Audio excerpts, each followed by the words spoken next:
మీ business ఏదైనా మీ ఊర్లో promotion చేయాలంటే అది సుమన్ టీవీతోనే సాధ్యం. ఇప్పుడే సంప్రదించండి. Welcome to Suman TV. This is Satyam Prasad. ఈ రోజు చిత్తూరు నగరంలో ఒక వివాహిత అనుమానాస్పద స్థితిలో మృతి చెందిన ఘటన సంచలనం రేపుతోంది.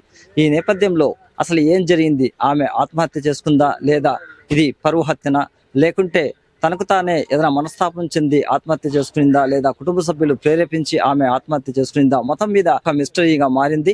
దీనిపైన ప్రస్తుతం మనం భార్యకు సంబంధించిన భర్త సాయి కృష్ణ అని పూతలపట్టు మండలానికి చెందిన వ్యక్తి, ఇతన్ని అడిగి మరిన్ని విశేషాలు తెలుసుకుందామండి. సాయి తేజ, సొంతూరు పోటుగనుమ, పూతలపట్టు మండలం.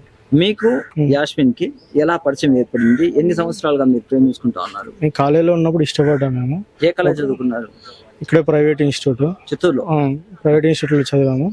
అక్కడ పరిచయము ఒక 4 years నుంచి. 4 years నుంచి కాలేజ్ అయిపోయింది. కాలేజ్ అయిపోయిన తర్వాత ఇంట్లో చెప్పాము ఇట్లా చేసుకోవాలని చెప్పేసి. అమ్మాయికి పెళ్లి సంబంధాలు వస్తున్నాయని చెప్పేసి అమ్మాయి ఫోర్స్ చేసి కొడతా అంటే ఆ అమ్మాయి ఇంట్లోంచి బయట వచ్చింది. మేము February 5th అమ్మాయి బయట వచ్చింది. February 5th మేము నెల్లూరుకి వెళ్ళేసి 9th పెళ్లి చేసుకొని 13th ఎమ్మార్పల్లి పోలీస్ స్టేషన్ దగ్గర డిఎస్పీ సార్ దగ్గర సరెండర్ అయ్యాము. సరెండర్ అయిన తర్వాత మా ఇంట్లో వాళ్ళని పిలుచుకోవచ్చి మాట్లాడారు. వాళ్ళకి మాకు సంబంధం అని చెప్పేసి ఆయన రాసి ఇచ్చేసి వెళ్ళిపోయారు. రాసి ఇచ్చిన తర్వాత 3 రోజుల తర్వాత వాళ్ళ అక్క, వాళ్ళ అమ్మ, అన్న, తమ్ముడు అంతా వచ్చారు ఇంటికి. అయిపోయింది, అది అయిపోయింది, రండి ఇంటికి రండి, మళ్ళీ మాట్లాడుతాను, మీ నాన్న ఇటు బాధపడుతున్నాడు, వచ్చి ఇల్లండి అని. ఒక 6 నెలల తర్వాత మళ్ళీ మేము పెళ్లి చేస్తాం. మా ఇంట్లో వాళ్ళు వాళ్ళు ఒప్పుకోక చేసుకున్నాము. ఆ డిఎస్పీ సార్ దగ్గరికి వచ్చి సరెండర్ అయ్యాము. వాళ్ళకి సంబంధం అని చెప్పేసి ఇంకేం జరిగినా సరే మీరే కారణం అని చెప్పేసి రాసిచ్చేసి వెళ్ళారు. రాసిచ్చేసి వెళ్ళిన తర్వాత 3 రోజుల తర్వాత వాళ్ళ అమ్మ నాన్న, వాళ్ళ నాన్న రాలేదు, వాళ్ళ అమ్మ, వాళ్ళ అక్క, పెద్దక్క, వాళ్ళ అన్న, వాళ్ళందరూ వచ్చారు. ఇప్పుడు ఒక 20 అట్లా వచ్చారు. 25th అట్లా వచ్చారు. వచ్చి ఇంటికి వచ్చి అయిపోయింది, అది అయిపోయింది, ఇంటికి రండి అని చెప్పారు. తర్వాత మేము పంపించకపోగా రెగ్యులర్గా కాల్ చేసి వాళ్ళు పెద్దగా రోజు కాల్ చేసి నాన్న ఇట్లున్నాడు, నాన్న హెల్త్ ప్రాబ్లమ్ అది ఇది అని చెప్పేటోళ్ళు. ఇంకా నేను కూడా ఏం మాట్లాడుకుని సైలెంట్గా అమ్మాయి మాట్లాడుతుంది. వాళ్ళ అన్న ఫోర్స్ చేసి మాట్లాడాడు, నువ్వు ఎట్లా వదిలేస్తావా, ఇంటికి వచ్చి మాట్లాడు, మీ నాన్న అంతా అయిపోయింది, సైలెంట్ అయిపోయి అని చెప్పేసి నాతో కూడా చెప్పాడు. ఇంకేం లేదు సాయి అని చెప్పి రీసెంట్ ఒక 2 days బ్యాక్ ఇంటికి వచ్చాడు. ఇంటికి వచ్చి కూర్చొని ఒక పొద్దున్న నుంచి మధ్యాహ్నం దాకా కూర్చొని ఫోర్స్ చేసి తీసుకెళ్తా అని చెప్పేసి అడిగారు. మేము ఒప్పుకోలేదు. వీలైతే మేము తీసుకొస్తాంలే అట్ అని చెప్పేసి అనగానే ఆయన వెళ్ళిపోయిన తర్వాత ఆ 2 daysలో వాళ్ళ అక్క, వాళ్ళ అన్న మళ్ళీ ఫోర్స్ చేశారు, నాన్నకు బాగాలేదని చెప్పేసి. వాళ్ళ నాన్న ఫోన్ చేసి మాట్లాడారు. వాళ్ళ నాన్న మంచిగా మాట్లాడేసరికి ఆ అమ్మాయి నమ్మి ఇంకా అమ్మాయి నేనే తీసుకొచ్చా, చిత్తూరు తీసుకొచ్చా. పీసీఆర్ సర్కిల్ దగ్గర నుంచి నా కార్ నిన్న మార్నింగ్ 11:40కి తీసుకొచ్చా. 11:40కి తీసుకొచ్చా. ఆ అమ్మాయి నా కార్లోంచి వాళ్ళ కార్లో తీసుకెళ్ళిన తర్వాత ఒక 20 minutes తర్వాత కాల్ చేశా. వాళ్ళ కార్లో లాలు అనే అబ్బాయి, అబ్దుల్ అనే ఒకడు ఉన్నాడు. డ్రైవింగ్ వచ్చి అబ్దుల్ అనే ఆ పిల్లాడు, లాలు అనే అబ్బాయి ఈ అమ్మాయిని వచ్చి నా దగ్గరికి వచ్చి మాట్లాడి ఈ అమ్మాయిని కార్లోకి ఎక్కించి తీసుకెళ్ళిన 20 minutes తర్వాత నేను కాల్ చేసి ఆ అమ్మాయి కాల్ పని చేయట్లేదు. లేడండి. వాళ్ళ అమ్మ చెప్పడం వాళ్ళ నాన్నే తీసుకొచ్చాడు బండిలోంచి. వాళ్ళ నాన్న రాలేదు. వీళ్ళిద్దరు వచ్చి కార్లో వచ్చి తీసుకెళ్లారు ఇంటికి.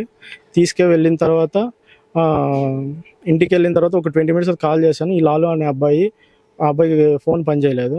తర్వాత సరే ఓకే ఇంటికి వెళ్ళారు కదా ఏమైనా ఉంటుందని చెప్పేసి నేను గమ్మున 1 hour తర్వాత మళ్ళీ కాల్ చేశాను. సడన్గా వాళ్ళ నాన్న నెంబరు, వాళ్ళ అమ్మ నెంబరు, అందరి నెంబరు స్విచ్ ఆఫ్ వస్తానండి. స్విచ్ ఆఫ్ వచ్చిన తర్వాత నేను ఇంకా మా బావని తీసుకొని ఇంటి దగ్గరికి వెళ్ళాను. ఇంటి దగ్గరికి వెళ్ళంగానే వాళ్ళు కొంచెం నెగ్లెక్ట్గా అక్కడ గవర్నమెంట్ హాస్పిటల్ ఉంది, పోయి చూసుకోబోని ఎట్లా అని చెప్పింది వాళ్ళ అక్క.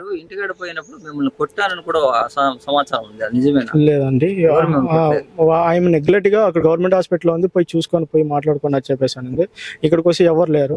తర్వాత మళ్ళీ కాల్ చేస్తే అక్కడ మార్చి దగ్గర ఉంది. ఫస్ట్ తెలియదు అని చెప్పేసి వాళ్ళు ఎవరో చెప్పారు, ఆడ మార్చి దగ్గర ఉంది, వెళ్ళిపోయి చూసుకోండి అని చెప్పేసి చెప్పారు. ఇక్కడ మార్చి దగ్గర వాళ్ళ రెండో అక్క, తన పేరు నజరీన్.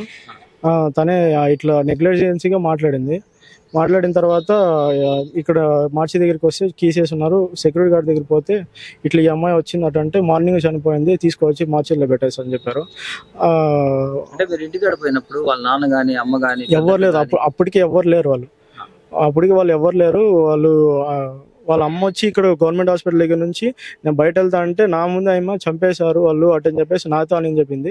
తర్వాత అక్కడ సిఎస్ఆర్ దగ్గరికి వెళ్ళాం కానీ లేదు నేను ఆ మాట అనలేదని చెప్పేసి చెప్పింది. నాతో అనింది నువ్వు ఎందుకు తీసుకొచ్చావు చంపేశారు అని చెప్పేసి. తర్వాత మళ్ళీ మాట మార్చి అక్కడ పోయి చెప్పింది.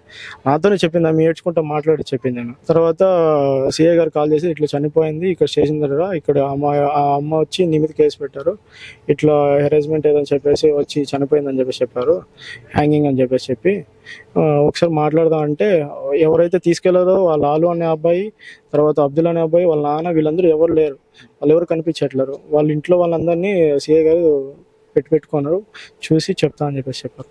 ఇప్పుడు ఆమెకి మీ అదే పెళ్లికి ముందుగానే ఫిబ్రవరి 5వ తేదీ మీ దగ్గరికి వచ్చింది. అంతకు ముందుగానే ఒక నెల ముందు ఆమె అంటే ఎంగేజ్మెంట్ జరిగినప్పుడు ఇంట్లో ఆమె విషయం చెప్పింది ఆ పెద్దోళ్ళకి. 1 year బ్యాక్ నుంచి తెలుసు వాళ్ళ ఇంట్లో, తెలుసు వాళ్ళ నాన్నకి తెలిసింది 2 నెలల ముందు నుంచి తెలుసు. దాని నుంచి వాళ్ళ అమ్మాయికి వద్దని చెప్పేసి అంటే కూడా ఎంగేజ్మెంట్ చేశారు, కొట్టారు.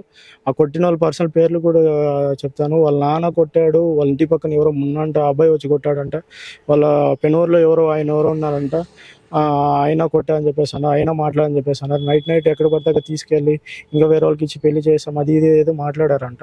అమ్మాయి కొట్టారు, ఇవన్నీ చేశారు కాబట్టి నేను ఇంట్లో బయట వచ్చేసాను, నాకు వద్దు ఇష్టం లేదని చెప్పేసి చెప్పింది. అంటే ఫిబ్రవరి 9వ తేదీ వాళ్ళు పెళ్లి పెట్టుకోన్నారు, కళ్యాణంలో పెట్టుకోన్నారు. ఆ టైంకి ఆ అమ్మాయి ఎంగేజ్మెంట్ జరిగిన తర్వాత వాళ్ళ నాన్న మాట్లాడితే నేను మీరు చెప్పిన పిల్లోనే చేసుకుంటాను, ప్రేమించిన వాడిని కాదు అని చెప్పేసి ఒప్పుకున్నట్టుగా కూడా వాళ్ళు చెప్తున్నారు. ఎంత నిజమంటే అది ఒప్పుకోలేదండి. ఆ పిల్ల చెప్పింది ఏంటంటే ఆ పిల్ల తీసుకొని పోయేసి వేరే వాడికి ఇచ్చి పెళ్లి చేసేస్తామంటే ఆ అమ్మాయి అటు తప్పించుకోవడానికి ఇంటికి వచ్చింది. ఇంటికి రాగానే టైం చూసుకొని బయట వచ్చేసింది, బయట వచ్చేసి చేసుకుంది. అంటే మీరు 4 years గా ప్రేమించుకుంటున్నారు కదా, అప్పట్లో ఈ విషయం ఇంతవరకు ఎవరికి తెలియదు. వాళ్ళ పెద్దకకు 1 year బ్యాక్ నుంచి తెలుసు. 1 year బ్యాక్ నుంచి తెలియగానే వాళ్ళ అమ్మకి చెప్పింది. వాళ్ళ అమ్మ వీళ్ళంతా ఈ పెళ్లి సంబంధం అవన్నీ వస్తాయని వాళ్ళ నాన్నకి చెప్పారు. వాళ్ళ నాన్న కొద్దిగా ఫోర్స్ చేసి కొట్టడం, వీళ్ళు వచ్చి ఇంట్లో రిలేటివ్స్ వచ్చి కొట్టడం అవన్నీ చేశారు. చేసిన తర్వాత ఇది ఇప్పుడు మీరు పీసీఆర్ సర్కిల్ వరకు వచ్చారు, అమ్మాయిని వాళ్ళ నాన్నకో సంథింగ్ వాళ్ళకి అప్పగించారు బంధువులకి. మరి ఎందుకు మీరు పోలేదు, మీరే ఎందుకు తీసుకోపోలేదు? నేను వద్దని చెప్పాను, నన్ను రాని వద్దని చెప్పారు. నన్ను వాళ్ళ నాన్న లోపల తీసుకోడు, వద్దు రావద్దు, నేను ఒక 1/2 hour పోయేసి తీసుకొచ్చేస్తాను. వాళ్ళ నాన్న హెల్త్ ప్రాబ్లం అని చెప్పి వీడియో కాల్ చేసి వాళ్ళ నాన్న మాట్లాడారు, వాళ్ళ అన్న మాట్లాడారు, రెగ్యులర్గా వాళ్ళ అక్క కూడా మాట్లాడేది. నా దగ్గర కాల్ లిస్ట్ కూడా అన్నీ ఉన్నాయి. వాళ్ళ అక్క మాట్లాడింది, ఇంకా వస్తున్నారు పోతున్నా లేదని చెప్పేసి అడిగింది.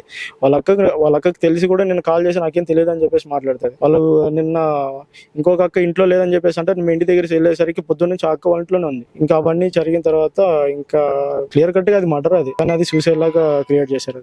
ఎందుకు ఇంతకీ మిమ్మల్ని విడదీయాలి ఆలోచన ఎందుకు వచ్చింది? చెప్పాను కదా, మేము వాళ్ళు ముస్లిమ్స్, మేము హిందూస్, ఇంకా కులాంతర అది చూసుకున్నారు కాబట్టి వాళ్ళకి అది నచ్చక ఫస్ట్ నుంచి బిగినింగ్ నుంచి వాళ్ళు చేయాలనుకున్నారు. బిగినింగ్ నుంచి థ్రెట్ ఉంది, చెప్పాము, మాట్లాడడం, వాళ్ళు మాకు పోయే సంబంధం అని చెప్పేసినారు. సైలెంట్ గా తీసుకొచ్చి ఇలా చేసేసారు. మీరు ప్రేమించుకొని పెళ్లి చేసుకున్నారు, మీ ఇంట్లో పరిస్థితి ఏంటి? మా ఇంట్లో అందరూ ఒప్పించుకొని చేసుకున్నాను నేను, అందరూ ఒప్పించుకొని చేసుకున్నా కాబట్టి ఇప్పుడు అందరూ సైలెంట్. దాదాపు 2.5 నెలలు అవుతుంది. ఈ 2.5 నెలల్లో కూడా అమ్మాయి అక్కడ మా ఇంట్లోనే ఉంది, మాతోనే ఉంది. ఎలా ఉంది పరిస్థితి? ఎలాంటి గొడవలు ఎలాంటి ఏం లేదు, మేమంతా హ్యాపీగా ఉన్నాం. నేనే తీసుకొచ్చి నేనే అక్కడ డ్రాప్ చేసి పంపించా. అమ్మాయి ఇంకా 2 days నుంచి అమ్మాయి ఫీల్ అవుతాడు, వాళ్ళ నాన్న బాగాలేదట అంటే అందుకని చెప్పి తీసుకొచ్చి పంపించి నేను వచ్చి అక్కడే పక్కనే ఉన్నా, నేను ఆ సరౌండింగ్ లో ఉన్నా. 1 hour తర్వాత ఇలా తెలిసింది, రాగానే ఇలా జరిగింది. నేను అప్పటికప్పటికే ఇంకా ఆ రోజు తిరుపతి డిఎస్పీ సార్ దగ్గర కదా జరిగింది, అందుకని ఇక్కడ ఉంటే ఇక్కడ నన్ను కూడా ఏమైనా అవుతుందేమో అని చెప్పేసి ఇమీడియట్ గా నేను డిఎస్పీ సార్ దగ్గరికి వెళ్ళా. మాట్లాడి అక్కడ నుంచి నైట్ మళ్ళీ సిఐ సార్ దగ్గరికి వచ్చా. మాట్లాడిన తర్వాత సారు నేను మాట్లాడతాను అని చెప్పారు. అంటే ఇది ఆదివారం మధ్యాహ్నం సుమారు 12 గంటల ప్రాంతంలో జరిగిందని సమాచారం. అవునండి. 12 గంటలకు జరిగిన తర్వాత మీకు ఎప్పుడు ఈ ఇంటిమేషన్ తెలిసింది? నాకు ఒక 1:30కి అలా తెలిసింది. 1:30 తెలిసింది. 1:30కి అప్పటికి ఇక్కడ హాస్పిటల్కి రావడం అయిపోయింది, అమ్మాయిని మార్చురీ పంపించడం కూడా అయిపోయింది. అమ్మాయిని నేను 12కి అక్కడ పంపించానంటే 1:30కి అంటే ఒక 1/2 hour లోనే అయిపోయింది, మొత్తం అన్నీ చేసేసారు. కానీ వాళ్ళు ఏమంటారు అంటే అది సూసైడ్ లాగా చెప్తారు. ఆ అమ్మాయి నేనేదో హెరాస్ చేస్తున్నా చెప్పి ఆ అమ్మాయి వెళ్ళి సూసైడ్ చేసుకుందని చెప్పారు. మా మధ్య ఎలాంటి క్లాషెస్ లేవు, ఎలాంటి గొడవలు ఏమీ లేవు. మేము హ్యాపీగా ఉన్నాం. మేము హ్యాపీగా ఉన్నాం కాబట్టి నేను అమ్మాయిని మీరు కలుసుకోండి అని చెప్పేసి అమ్మాయిని తీసుకొచ్చి వదలా. వాళ్ళు ఇట్లా చేశారు.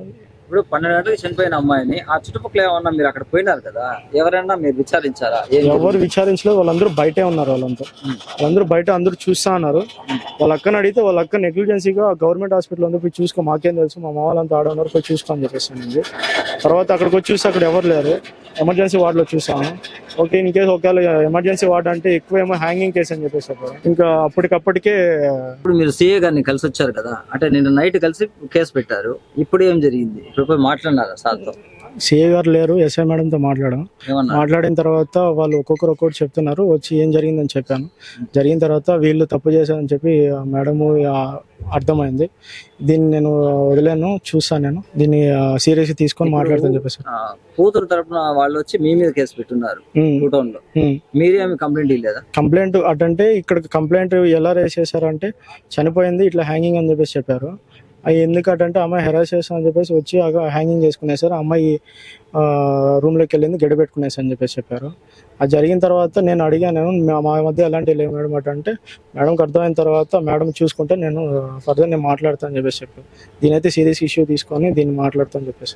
ప్రస్తుతం చనిపోయిన వివాహిత యొక్క తల్లితో మాట్లాడినప్పుడు హరాస్ చేశాడు కాబట్టి తన బాధను వెళ్ళగక్కోలేక ఇంట్లోనే ఉరేసుకుని చనిపోయింది అని చెప్తున్నారు. వాళ్ళ భర్తను గాని విషయాలు అడిగి తెలుసుకుంటే పరువు హత్యగానే అతను చెప్తున్నాడు. దీనిపైన పూర్తి వివరాలు పోలీసుల దర్యాప్తులు తెలియాల్సి ఉంది.